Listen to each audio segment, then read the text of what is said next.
Dis-moi, est-ce que toi aussi, parfois, tu te frottes les yeux sans même t'en rendre compte, genre machinalement, comme si quelque chose te gênait, comme si tes yeux réclamaient une pause. Tu te dis que c'est la fatigue, ou l'écran, ou l'âge. Mais si je te disais que le vrai problème n'est peut-être pas toi, mais ce qui t'entoure, l'air que tu respires, la pièce dans laquelle tu travailles, les endroits où tu passes le plus de temps. Parce que nos yeux, on les accuse beaucoup. J'ai les yeux fragiles, j'ai toujours eu les yeux secs. C'est génétique, mais on oublie un truc essentiel. Nos yeux n'ont jamais été conçus pour vivre dans l'environnement moderne. Jamais. Ils ont été faits pour l'air extérieur, pour l'humidité naturelle, pour le mouvement, pour la lumière du jour, pas pour la clim, pas pour le chauffage, pas pour les bureaux fermés, pas pour les écrans allumés toute la journée. Et pourtant, c'est exactement là qu'on les enferme. 8 heures par jour, parfois plus. Et ensuite, on s'étonne qu'ils brûlent, qu'ils piquent, qu'ils deviennent secs. Ce qui est fou, c'est que l'environnement agit en silence. Il ne fait pas mal d'un coup. Il fatigue lentement, jour après jour, sans prévenir. Tu peux te réveiller un matin avec les yeux déjà secs, sans avoir passé d'écran la veille. Tu peux sortir d'un bureau climatisé avec une sensation de sable dans les yeux. Et tu ne fais jamais le lien. Tu penses que c'est normal. Mais non, ce n'est pas normal. C'est devenu courant. Et ça, c'est très différent. Dans cette vidéo, on va parler d'un ennemi discret, un ennemi invisible, mais constant, l'environnement. Et tu vas comprendre pourquoi même avec de bonnes habitudes, même avec des gouttes, même avec de la volonté, tes yeux peuvent continuer à souffrir si ton environnement travaille contre eux. Reste bien jusqu'au bout, parce que ce que tu vas comprendre ici peut littéralement changer la façon dont tu protèges tes yeux au quotidien. Nos yeux sont des organes incroyablement performants. Ils savent s'adapter à la lumière, au mouvement, à la distance. Mais ils ont une énorme faiblesse. Ils dépendent totalement de leur environnement. Pendant des milliers d'années, les yeux humains ont évolué dans des conditions très précises. Air extérieur, humidité naturelle, cycle jour-nuit. Les paupières clignaient plus. Les regards changeaient constamment. Aujourd'hui, on a complètement changé les règles. On vit à l'intérieur, dans des espaces fermés, avec de l'air artificiel, climatisé, chauffé, ventilé, un air trop sec, beaucoup trop sec. Et ce que beaucoup de gens ignorent, c'est que les yeux sont extrêmement sensibles à l'humidité de l'air. Quand l'air est sec, les larmes s'évaporent plus vite, même si tu produis des larmes normalement, même si tes yeux sont en bonne santé. Le film lacrymal n'a pas le temps de se stabiliser. Il se casse, encore et encore. Ajoute à ça le fait qu'on regarde des écrans pendant des heures. On cligne moins, on cligne mal. Les paupières restent ouvertes plus longtemps. La surface de l'œil est exposée en permanence. C'est comme laisser une plaie à l'air sec toute la journée. Au bout d'un moment, ça irrite. Et ce qui est vicieux, c'est que l'œil s'adapte. Jusqu'à un certain point, il compense, il force. Mais à force de compenser, il s'épuise. C'est là que la sécheresse devient chronique. Ce n'est pas arrivé du jour au lendemain. C'est une accumulation, année après année, habitude après habitude. Nos yeux ne sont pas faibles. Ils sont juste dépassés par un environnement qui ne leur laisse aucun répit. Quand on parle de pollution, on pense souvent à l'extérieur. Les voitures, les usines, la fumée. Mais ce qu'on oublie, c'est que l'air intérieur est souvent plus agressif pour les yeux que l'air extérieur. Parce qu'il est artificiel. Dans une maison, dans un bureau, dans un open space, l'air est contrôlé. Chauffage en hiver, climatisation en été, ventilation toute l'année. Et ce contrôle a un effet direct sur l'humidité. Plus l'air est chauffé ou refroidi, plus il devient sec. Et les yeux, eux, détestent la sécheresse de l'air. Le film lacrymal est conçu pour résister à un environnement naturel, pas à un air recyclé en permanence. Quand l'air est sec, les larmes s'évaporent beaucoup plus vite, même si tu ne t'en rends pas compte, même si tu n'as pas mal sur le moment. C'est une agression lente, silencieuse. Au début,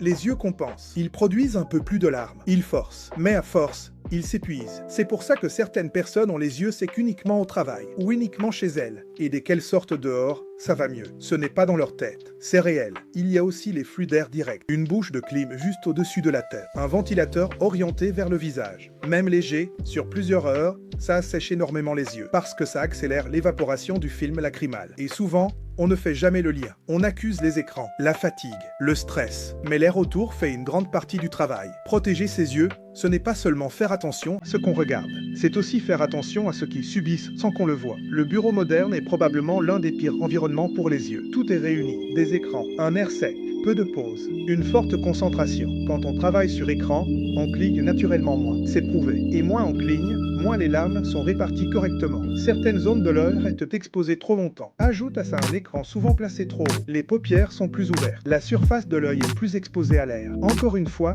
l'évaporation augmente. Et ce qui est trompeur, c'est que ça ne fait pas toujours mal immédiatement. Les yeux fatiguent en silence. La gêne arrive en fin de journée ou le lendemain matin. Vision floue, sensation de sable, brûlure légère, et on recommence le lendemain, jour après jour. Les open spaces aggravent encore le problème. Air recyclé, ventilation constante, peu d'humidité. Les yeux n'ont jamais de vraie pause. Même quand on regarde ailleurs, ils restent exposés au même environnement agressif. C'est pour ça que beaucoup de personnes pensent avoir un problème chronique.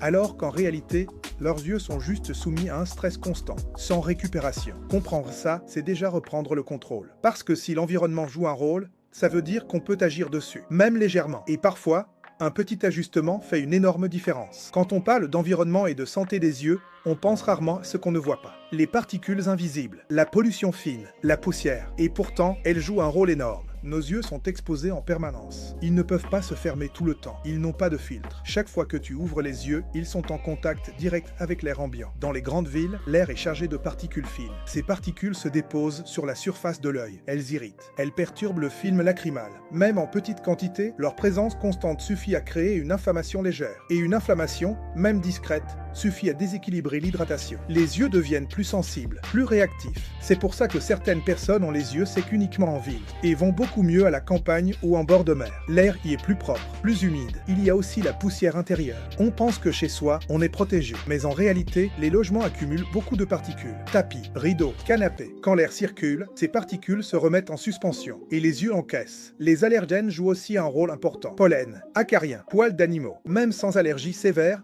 ils peuvent irriter les yeux. L'organisme réagit, les yeux rougissent, les larmes deviennent instables. Et paradoxalement, des yeux qui pleurent peuvent être des yeux secs, parce que ces larmes sont de mauvaise qualité. Elles lavent, mais n'hydratent pas. Résultat, inconfort chronique. Comprendre l'impact de la pollution, c'est comprendre que la sécheresse oculaire n'est pas toujours un problème interne. Parfois, c'est une réaction logique à une agression constante. La bonne nouvelle, c'est que l'environnement n'est pas une fatalité. Même si on ne peut pas tout contrôler, on peut réduire l'impact sur les yeux. La première chose, c'est l'humidité de l'air. Un air légèrement humidifié ralentit l'évaporation des larmes. Pas besoin d'un air tropical, juste un équilibre. Dans les pièces où tu passes le plus de temps, une humidité correcte fait déjà une grosse différence. La deuxième chose, c'est l'exposition directe à l'air. Éviter les flux d'air sur le visage. Déplacer un ventilateur. Réorienter une bouche de clim. Ce sont des petits ajustements, mais sur plusieurs heures, les yeux te remercient. Il y a aussi l'organisation de l'espace. Un écran trop haut ouvre davantage les paupières. Un écran légèrement plus bas réduit l'exposition de la surface de l'œil. Encore une fois, c'est un détail, mais les yeux fonctionnent au millimètre près. Nettoyer régulièrement son environnement a aussi un impact. Moins de poussière,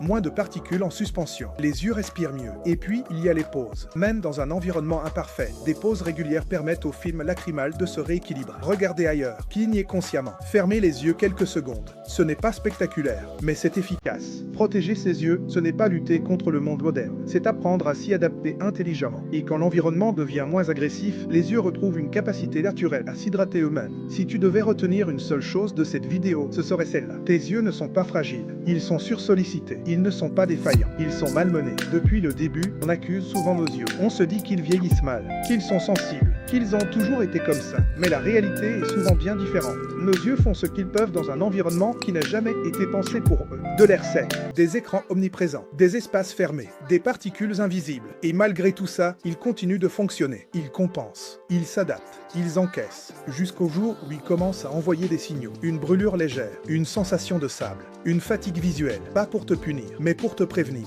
La sécheresse oculaire n'est pas une faiblesse, c'est un message qui dit « j'ai besoin de meilleures conditions ». Ce qui est rassurant, c'est que tu as plus de contrôle que tu ne le penses. Tu ne peux pas changer le monde, mais tu peux adapter ton environnement. Tu peux protéger tes yeux sans tout révolutionner, en faisant attention à l'air que tu respires, à la façon dont tu travailles, à la manière dont tu regardes. De petits ajustements, répétés chaque jour. Et ces petits gestes, mis bout à bout, font une énorme différence. Les yeux ont une capacité incroyable à se régénérer, à retrouver un équilibre, à fonctionner correctement quand on leur en laisse la possibilité. Alors au lieu de lutter contre eux, apprends à travailler avec eux. Écoute-les, observe ce qui les soulage, ce qui les aggrave, et surtout, ne banalise pas l'inconfort. Ce n'est pas normal, c'est devenu fréquent et ce n'est pas la même chose. Si cette vidéo t'a aidé à mieux comprendre ce que vivent tes yeux au quotidien, alors prends 2 secondes. Abonne-toi à la chaîne. Ici, on parle de vision, de confort visuel, de solutions concrètes, sans dramatiser, sans promesses miracles, juste des explications claires pour t'aider à voir mieux et vivre plus confortablement. Prends soin de tes yeux, ils te servent tous les jours, et ils méritent qu'on fasse attention à eux.